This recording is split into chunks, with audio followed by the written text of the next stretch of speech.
star Mehu Erin Holland, and this is your sassy stats queen, bringing you all of the HBLPSL 10 action from behalf of my beautiful friends at Jubilee Insurance. Well, what a few days of action it was. Of course, we've had a tiny little bit of a break, but we're back bigger and better than ever before. Matches 27 through to 30. Let's get stuck in now. All right, let's cast our minds all the way back to match 27. Peshawar Zalmi taking on Karachi Kings. Now, very important match in terms of contention for the playoffs, this one. Karachi Kings, well, they lost that toss. Zalmi won and put Karachi Kings into bat first, and oh boy, what a mistake that was. David Warner and James Vince, 2 and 3 up the top of the order. They absolutely punished the Zalmi bowlers. 162 runs of just 89 balls. That was 22 fours and 3 sixes between the pair. Pure carnage at the top of the order. Bowling resistance from Zalmi, well, not too much to speak of except Luke Wood. He's so good with the new ball for Peshawar Zalmi. Economical and clinical. 2 wickets for 19 runs off his maximum 4 overs. Arif Yaqub chipped in 2, 1 for 29 for the young man there off 3. Karachi Kings, though, they posted a mammoth total, 237 for 4. A mountain of runs on the board.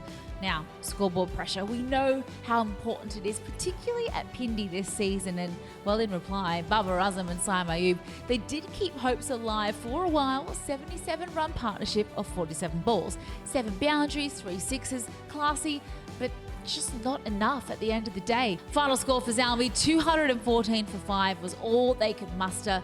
Karachi Kings bowling attack, well, they stood tall once again this season. Abbas Afridi, how good has he been this season? 2 key wickets, a little bit expensive, sure, for 48 runs, but a great performance by him there. Hassan Ali, tight spell as always, 1 for 30 off his 4. Karachi Kings, though, they win by 23 runs. A massive batting performance and enough with the ball to seal the deal. Power move of the match, well, who other than my fellow Aussie compatriot, David Warner. We know what a superstar he is in the T20 format of the game. He's been looking the goods, but finally he performs with a Man of the Match award tonight. What an effort it was by the Aussie up the top. 86 runs of just 50 balls, packed with 11 classy 4s and 2 powerful 6s. A blistering strike rate, 172 that is. Pure dominance by the Aussie up the top of the order. Now, his explosive knock was the foundation for Karachi Kings' massive total of 237. No doubt David Warner's innings was the ultimate power move of the match, and you just kind of feel like the Aussie is finally getting started in HBLPSL 10. My wild stat, well, who else but Babar Azam? That performance against the Karachi Kings was a painful outcome for him, but personally, it was an absolutely brilliant knock. 94 of just 49 balls. A little circumspect to start, he got his eye in, but once he did, he was just beautiful to watch with the bat. 10 exceptional 4s, 4 towering 6. How good is it to see the King back in some incredible form? It was a knock that truly deserved to be on the winning side, but hey, that's cricket, and cricket is a team game. It wasn't enough to get his side across the line, but great signs for Pakistan cricket when King Babar Azam is back in the runs. Match 28, it was the Multan Sultans in their last game of the season. Of course, we said goodbye to them. Not a chance of playoff contentions up against the table toppers, Quetta Gladiators. This was still an important game for Quetta. They wanted to make sure that they seal a top 2 position. This is how things went down. Toss, Multan Sultans won that and elected to bat first. Scoreboard pressure, that's been working very well in Rawalpindi. Time to set a target, and they came out with some beautiful intent. Yasir Khan and Jahan Zebu Sultan gave a solid start. 52-run partnership of 33 balls, 4 4s and 3 6s, some beautiful clean striking. Final total was 185 for 7, which was a fighting total. In terms of bowlers, though, Usman Tariq, well, back into the side, and he was definitely the pick today. 3 for 32, that really difficult action, that pause. He certainly put a lot of indecision into the players' minds, I suppose, when he was facing them. Mohammad Wasim Jr. as well, the youngster was great.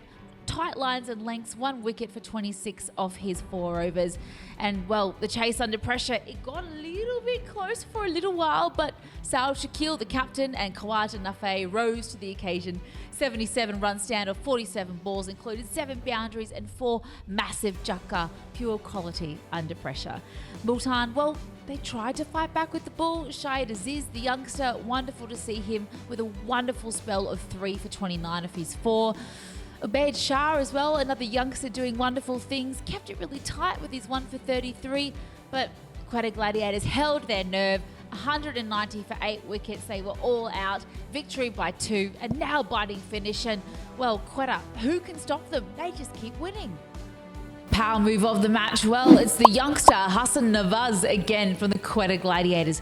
What an incredible talent this young man is. 22 years of age, can you believe? And he was so clear, calm and concise when it came to that chase. An unbeaten 67 runs, facing just 38 balls to anchor the chase.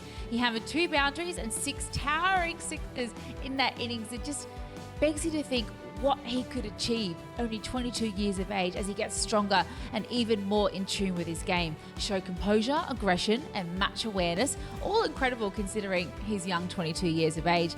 Carried his bat and kept the scoreboard driving through. His real power move though was turning pressure into dominance, and it was an innings that definitely was the game changer for the Quetta Gladiators in this match. Well, it was a double-header day, so match 29 came straight after match 28, the night match, Lahore Qalandars versus Peshawar Zalmi.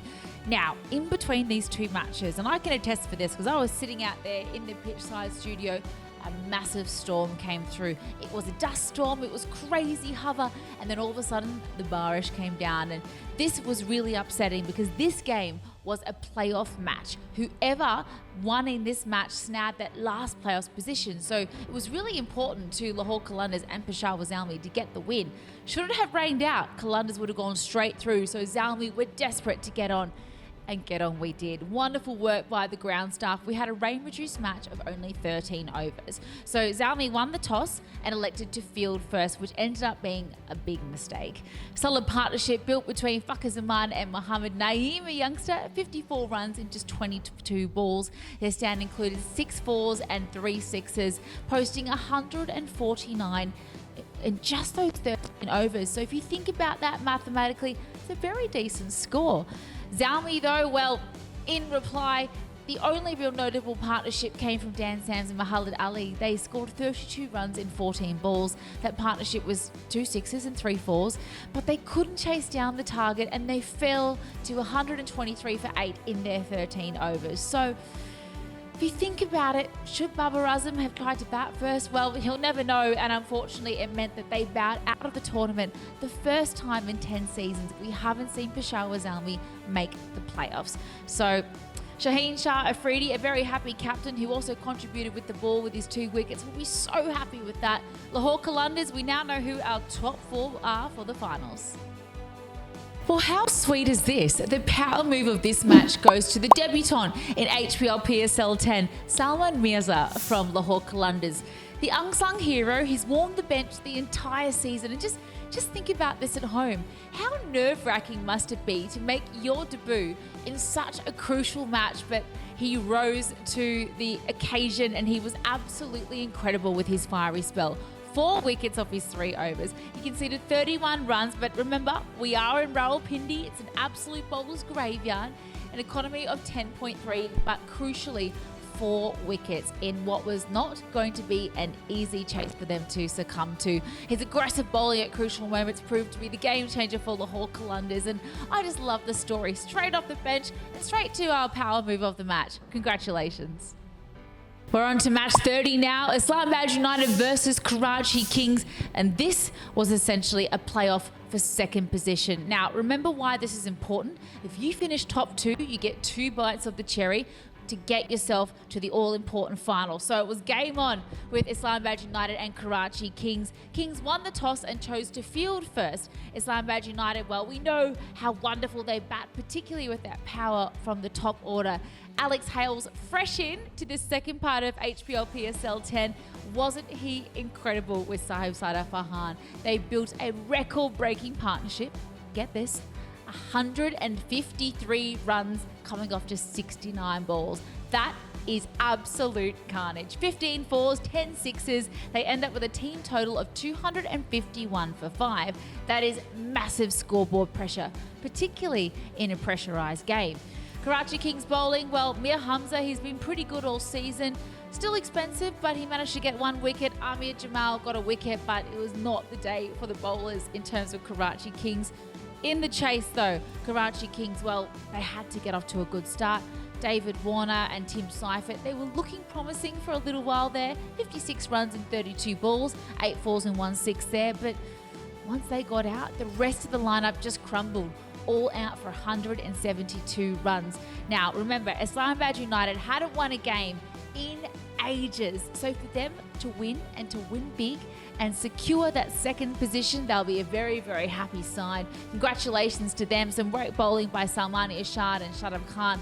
But 79-run win to Islamabad United, that is a way to get yourself back on a winning roll. Well, welcome back to HBLPSL 10. Alex Hales, our power move of the match award. Fresh off the boat from England, he came all the way for just a couple of games, and didn't he make a mark straight away? Unstoppable and unbeaten. 88 red ink of just 35 balls. His innings featured a classy 6 fours and 8 monstrous sixes. He maintained an incredible aggressive strike rate of 251.42. I mean, he took charge from the very first over. The bowlers didn't stand a chance. He anchored the innings all throughout, accelerating at the back end. He was a perfect mix of power, precision and control.